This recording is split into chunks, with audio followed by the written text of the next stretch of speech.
Hello everyone, welcome back to my channel and the continuation of our lovely Cinderella, Ella and Alec, let's say, and our Prince Charming. So we're back to Alec. For days, my chat with Legend after Le Charme extravaganza rattles around my brain.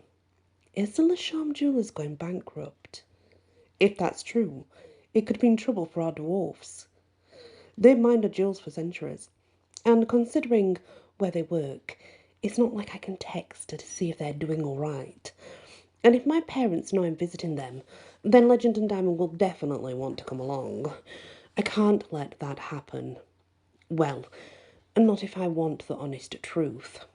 As a result, checking on the dwarves becomes a matter of waiting until the penthouse is empty so I can use our enchanted portal and visit them solo. Not as easy as it sounds.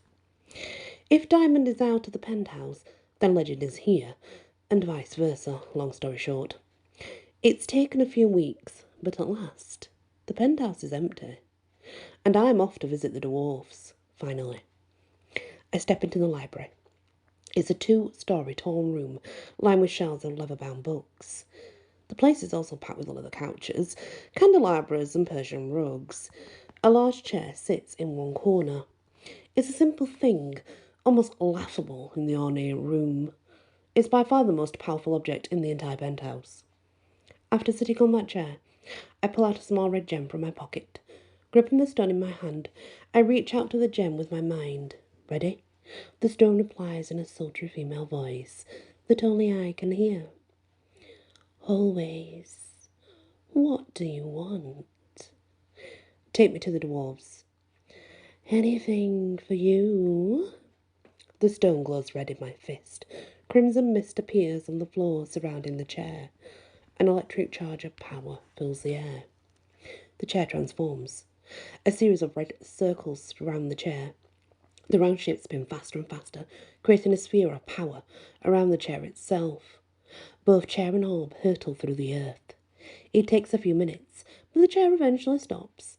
Instead of hanging out in the ornate library, I now stand in a low cavern lined with torches. A line of 50 dwarfs hack away at the walls with picks. Once I rise, they all pause from their work, turn around and fall to their knees before me. Our prince, they murmur. Please stand, I state. Kneeling is a part of their traditional greeting, but it's still awkward. Their leader, Wilhelm, is the first to rise, and the rest follow. Wilhelm, stout dude who stands about 4 feet tall, he wears a brown tunic to match his long beard. It's the little prince. You've gotten so big. How old are you now? 40? 15, I say. But that's like 40 in dwarf years, am I right? Sure enough. Wilhelm steps closer. You look leaner. I scan the other dwarves. You all do. What are they feeding you? Not as much as before. Wilhelm sets his thumbs into his leather belt. We understand. The funds are tight. I frown. That wasn't always true. No, time was. Le Charme was swimming in gold. We ate off silver plates the day you were born. He pats my shoulder. Come, let me show you our latest stones. With that, I go through the requisite tour of our latest rocks. And to dwarves, each tiny gem is like one of their children. Wilma explains in detail which stones are for what settings. A pile of oversized gems catches my eyes. What are those? I ask. Discarded stones. They don't perfectly fit the Le Charme designs. We set them aside for later. I'd ask him what he means by perfectly fit, but that would start an hour-long lecture on stone quality and settings, all of which is interesting, but I can't hang out here for long. My parents are due back in a minute. So, you've been setting aside these stones for how long? I ask. Only 1,000 years or so. My brows lift. 1,000 years? We're dwarves. We don't toss good stone. I never heard that before. I set the thought aside for later. Thanks for the tour. I'll look into the food situation for you. Wilhelm's face reddens. Don't do anything. We don't wish to worry Legend and Diamond. We're doing our part. That's all. You can bet I won't worry Legend and Diamond. Something is going on with the charm, and if I press too much, I'll get more happy talk. When it comes to the dwarves, I'll take care of this myself. A few minutes later, I'm back in the penthouse library. My heart sinks when I see how the room has changed. Now Legend and Diamond are here. They do not look happy. What did the dwarves tell you? Asked Diamond. Nothing. I rise from the chair and dust off my pants. They just showed me the latest stones they're digging up, that's all. Did they say we're bankrupt? Asked Legend. We aren't. My family just secured a new line of credit, adds Diamond. I set my hand on a nearby shelf and go into what I consider a casual pose. They showed me some new stones. That's it. My parents share a long look. Not good. Legend is the first to speak. If you wish to help the dwarves, then you must adjust to the idea of the charm. Curse. You're getting married at 18, adds Diamond. This conversation's getting ugly fast. I will not stand around fighting about whether I'll marry at 18. Yes, I could use magic to distract things, but parents would see that coming a mile away. So I use technology instead. What my parents don't know about cell phones is actually a lot. I glanced down at my phone.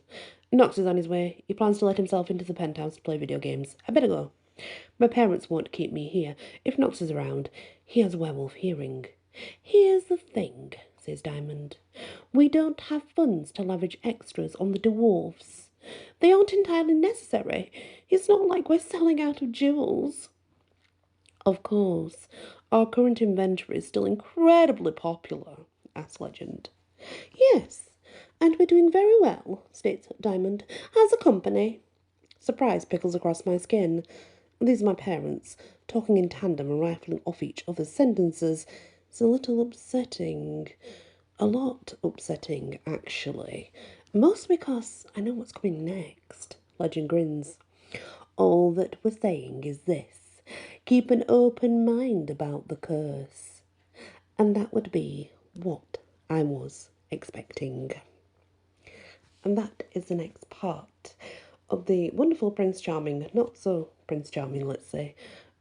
He's definitely a modern Prince Charming, but as we're getting to know Alec and his parents, we can see this dynamic that what's upsetting for Alec at this moment in time, is that when his parents bounce off each other and are able to come to some sort of agreement, it usually means there's something bad behind it, because most of the time they argue.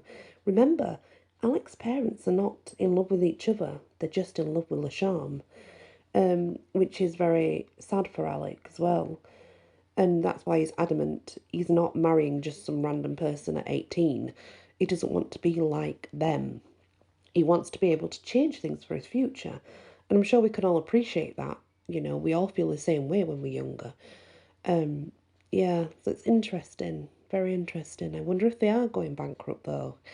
That would be, well, we wouldn't expect it, would we? Because in Briar Rose, they seem to be so lavish and very popular. So who knows? Thanks for listening to this episode, and many blessings.